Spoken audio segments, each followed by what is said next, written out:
Recently, two separate NASA studies illustrated the complex relationship between human activity and our atmosphere. First up, a team led by scientists at NASA's Jet Propulsion Laboratory focused on drops in nitrogen oxide emissions during the COVID-19 lockdowns.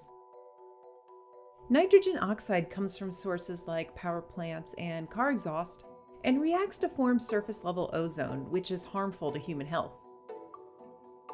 Using NASA satellites, the team saw that the lockdowns left a distinct fingerprint on ozone levels in the lower atmosphere, which dropped about 2% globally.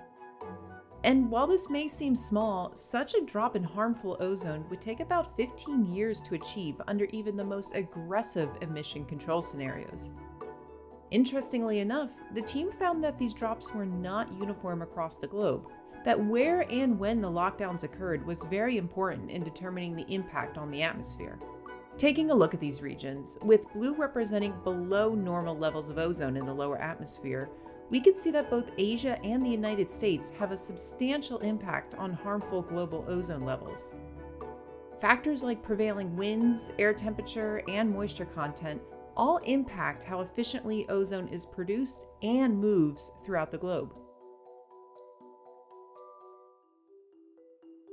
Like ozone, CO2 is a long-lived gas that is easily transported through the atmosphere, which means that any changes in emissions is mixed with many different influences from both near and far.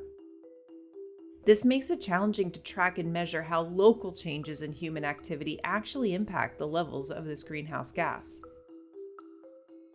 Using NASA's OCO2 instrument and the GEOS model, NASA researchers were able to spot short-term regional fluctuations in the atmosphere due to drops in human activity related to the lockdowns. This is the first time changes in CO2 measurements have been tracked at such a scale all over the globe. The team's results showed that the CO2 emissions dropped significantly in the Northern Hemisphere from February through May and rebounded during the summer when some restrictions eased. The team was also able to better distinguish which monthly CO2 fluctuations were due to human activities and which were due to natural causes, like the Australian wildfires and ocean circulation patterns. This is important because distinguishing between human and natural causes is a critical step towards measuring human activity's collective effects on CO2 emissions in near real time. The lockdowns surrounding COVID-19 were an unprecedented global event that highlighted the complex relationships between emissions and the atmosphere. By studying these relationships, we can gain insights that could help us better design sustainable measures that can improve both human health and the climate.